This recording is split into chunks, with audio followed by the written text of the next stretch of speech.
Marshall Faulk opens up on Deion Sanders in intro Southern press conference.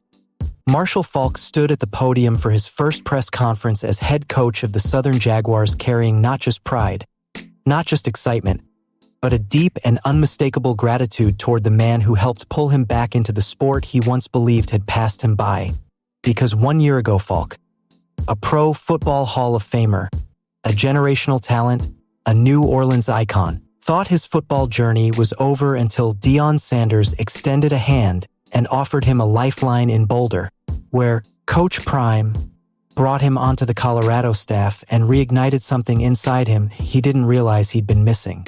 And in Faulk's voice, even before he fully stepped into his new role, that gratitude poured out, echoed first by Southern alum and fellow Hall of Famer Aeneas Williams, who explained that Sanders not only encouraged Faulk to interview for the job, but insisted he should accept it if it was truly in his heart.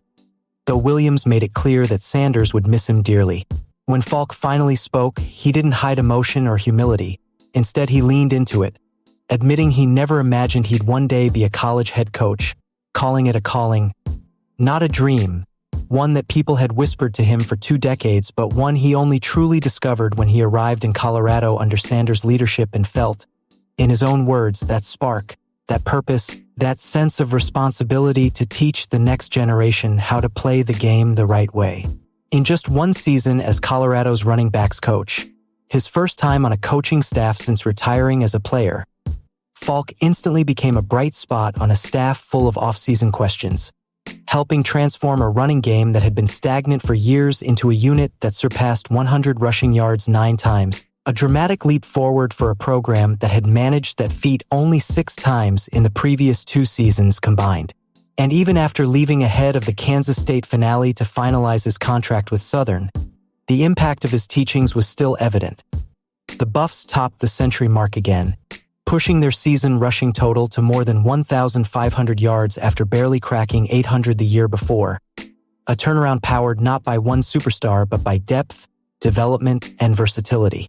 Micah Welch led the team with 384 yards, but the improvement was shared by Dallin Hayden, Simeon Price, and DeKalen Taylor, each of whom contributed significantly before injuries hit, while quarterback Kydon Salter's legs added another layer to an offense that was often forced to scratch and claw for identity. Faulk's imprint on the unit was undeniable, and for Sanders, who has cycled through assistants with mixed results during his Boulder tenure, Faulk was one of the rare hires who instantly elevated the program. That made Faulk's decision to leave both emotional and complicated. He acknowledged that he could have stayed at Colorado, could have remained in the comfort of a role he was excelling in, but comfort, he admitted, has never been where he thrives. "I could have stayed at Colorado. I was comfortable," Faulk said, pausing as if weighing that truth. "But I've never done well in life when comfortable. I'm the kind of person who needs to be a little uncomfortable. And I'm not gonna lie to you, this is uncomfortable. And I like it." And in that single declaration, it became clear why Sanders pushed him toward the opportunity, why he encouraged Faulk not just to explore the Southern job, but to take it without hesitation if it spoke to him. Because Sanders recognized something in him, the same hunger, the same fire, the same refusal to shrink from challenge that defined his own ascent. What began as a second chance in Boulder has now become a full-circle return to Louisiana for Faulk, a new chapter built on gratitude, courage, and the belief that coaching was never just a fallback, but the calling he was always meant to answer. And the more Faulk spoke, the clearer it became that this wasn't simply a career move or a professional upgrade.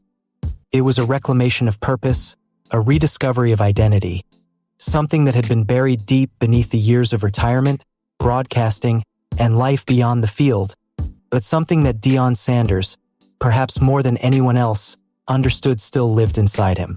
Sanders has always had an uncanny ability to recognize dormant greatness in others, the same instinct that allowed him to rebuild rosters, connect with young players, and resurrect programs few believed could be saved.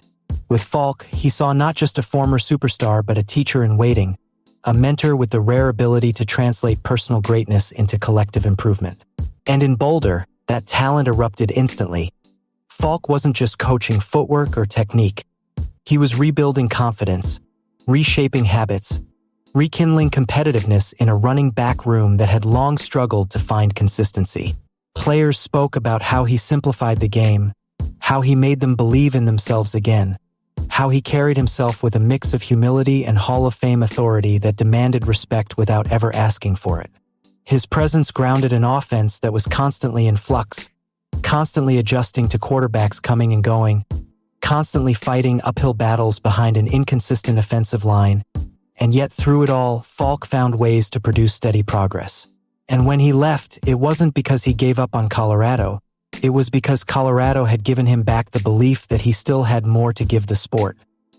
But his departure also reflected something bigger: the ripple effect of Sanders' impact on the coaches around him, not just the players.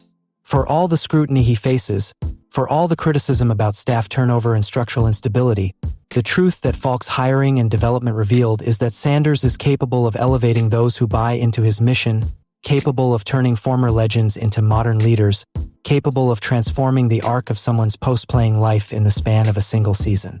And in Faulk's case, the transformation was so powerful, so immediate, that he didn't walk away from Colorado with regret. He walked away with momentum, carrying the lessons, the energy, the spiritual jolt that Sanders sparked in him.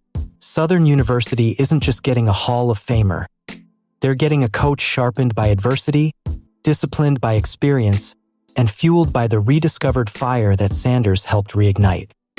And Faulk made sure everyone understood that none of this happens without Boulder. Without those early mornings studying tape in a room with Sanders. Without the long practices where he reconnected with the rhythm of the field.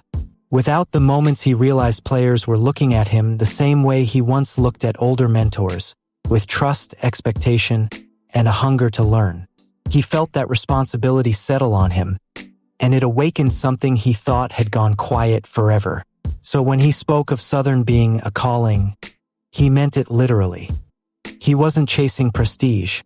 He was answering something that had been calling out to him since he stepped back onto the sideline beside Sanders. And as uncomfortable as it felt to leave, as difficult as it was to part ways with players he had invested in, with a head coach he admired, with a program he had helped reshape, he knew he couldn't stay in the comfort of yesterday when tomorrow was offering something bigger, something bolder, something that would demand his full potential. In that sense, Faulk's journey from Colorado to Southern isn't a loss for Sanders. It's a confirmation of what he already believes deeply, that leadership is defined not by who stays but by who grows. And in Marshall Faulk, he didn't just revive a coach, he unleashed one. Marshall Faulk opens up on Deion Sanders in Intro Southern press conference. Marshall Faulk stood at the podium for his first press conference as head coach of the Southern Jaguars, carrying not just pride,